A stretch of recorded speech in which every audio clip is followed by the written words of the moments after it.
आने वाले 20 तारीख से 20 नवंबर से हम लोग फॉर्म डिस्ट्रीब्यूशन करेंगे और 5 दिसंबर लास्ट डेट दिया हमने कि 5 दिसंबर तक लोग फॉर्म जमा कर दें। मैं जहां हमारी सीटें अच्छी हैं, जहां हमारे अच्छे उम्मीदवार हैं, जहां हमको चुन के आने की उम्मीद है, वहां हम इलेक्शन लड़ाएंगे और हम किसी से अलायंस नहीं करने वाले, क्योंकि हमने जब भी अलायंस किया हमको धोखा हुआ है।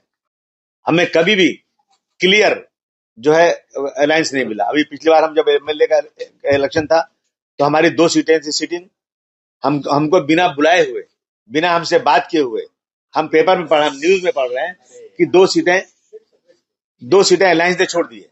हमसे बात कुछ नहीं हुई। ये कैसा अलायंस है? इसके पहले 2 टर्म में और अहमद पटेल साहब ने दिल्ली बुलाया, वहां बात किया, भाई वोटों का बंटवारा ना होने पाए, वोटों के अलग अलग सब लड़ने से सांप्रदायिक शक्तियां चुनकर आती हैं, हम लोग साथ रहना चाहिए।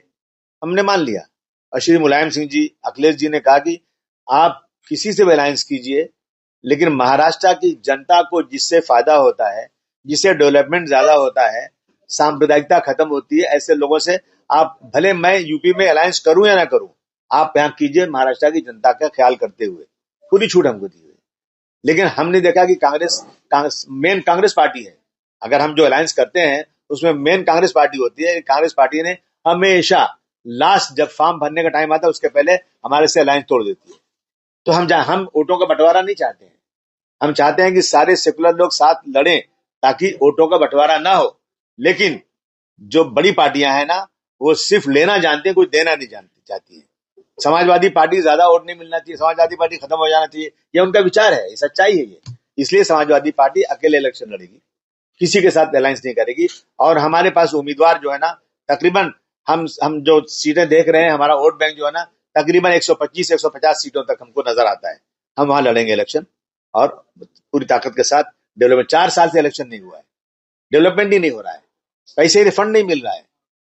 कोई भी आदमी आ जाए, चाहे वो नगर सेवक हो या ना हो, अगर शिंदे साहब के पास चला जाए, अजीत पवार साहब के पास चला जाए, तो उसको फंड जल्दी मिल जाता है। और हमारे सिटिंग नगर सेवक जो थे, उनको पैसे ही नहीं मिल रहा है, काम ही नहीं हो रहा है। मुझे अजीत पवार साहब ने बोला एक दिन, अबू आजमी साहब, मैं आपके एरिया में वोट मांगने गया था और इतनी हालत खराब है गलियों की, मैंने देखा तो हमें शर्म आई कि हमारे मुंबई शहर के अंदर हमारी सरकार होने के बाद भी ये जनता की हालत है। मैंने कहा सर बहुत बुरे हालत है, मुझे फंड दीजिए। तो मैंने जितना फंड मांगा ना, उससे ज्यादा फंड देने में वादा किया।